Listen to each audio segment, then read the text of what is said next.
All right, so I watched the remake of Point Break 2, and I'd seen it once before when it first came out, and didn't really watch it because it was just so disgusting.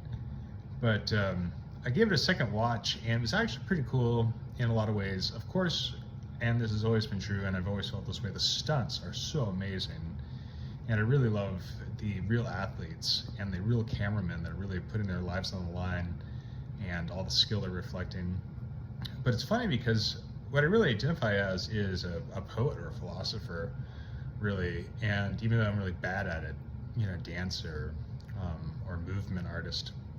However, it's funny, out of all the stunts, I felt like I could have done the snowboarding. I would have been falling leaf style, but I felt like I could have made it down that mountain dead ass. I still own a few parachutes and have made a couple very, very pedestrian level base jumps. In the wingsuit, I feel like I could try, but the chance of dying instantly is very, very high because that proximity flight, it's just like, it's such a tight squeeze, man. It's just like, whew. And the surfing, I think I would definitely wipe out at Tiopo. But if I had a flotation device and like Laird Hamilton and Derek Dorner, at their prime to come rescue me, like, I think it might be super terrifying, and I think I might get water in my lungs, but I think I might survive. But like the snowboarding, I think not only would I not die, I like totally could actually like do it in the sense that I could get down the mountain. And that's, I don't want to say crazy because it's such, and I don't want to say incredible, but it's my honest, rational assessment. I was looking at all the stunts that the guy had to do, and I feel like I'm probably the best at motorcycling in terms of relative to everyone else in the world, but not very good, in the grand scheme of things. But like when he like did this stunt in the very beginning where he jumps off the ramp and then hits the landing area that's like not enough area to land, even if you were like truly pro. Like there's no way I could have done that.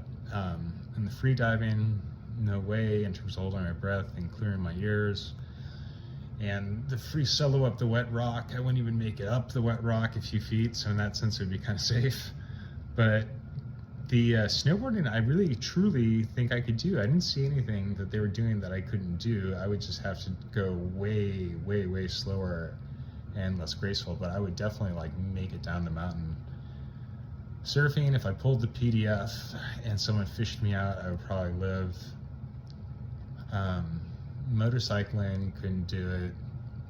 But yeah, it's not nearly as good because it doesn't have the love story between the boy and the girl, and it doesn't have the relationship based on the lie, and it doesn't have the questioning of his identity. And it's also super ridiculousness, not like, oh, is he gay, but like, is he a surfer? Is he an FBI agent? And at the end, in the remake, he doesn't sacrifice his FBI career and kind of end up in this like Kierkegaardian stages of life, like synthesis of neither cop nor really surfer, or sort of surfer actually. Plus Keanu carries the show. But yeah, in the original, he tells her that he also lost his parents and she's lost her parents, and they have this bonding thing on it. And maybe the most unrealistic thing in Point Break 1 is where she finds out that he lied to her, and she just discharges around like in the middle of their beach bungalow with his 6-hour 226 or whatever it is, if memory serves. But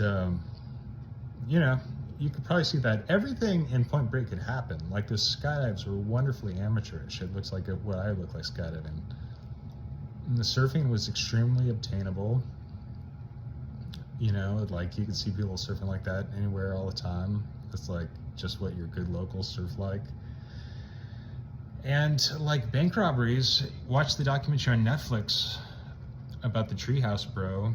Like that was a thing. So like everything that happened in Point Break 1 could have really happened. Whereas in Point Break 2, it's just like they turn everything up to like 11. And yes, referencing the Spinal Tap thing because it's almost farcical how cornball it is in Point Break 2. But they turn everything up to 11 except the story with the girl. They don't have the romantic intensity there. And nor do they have the relationship between the Gary Busey character in the new Johnny Utah. But good stuff nonetheless, man. I'm super stoked. Mahalo.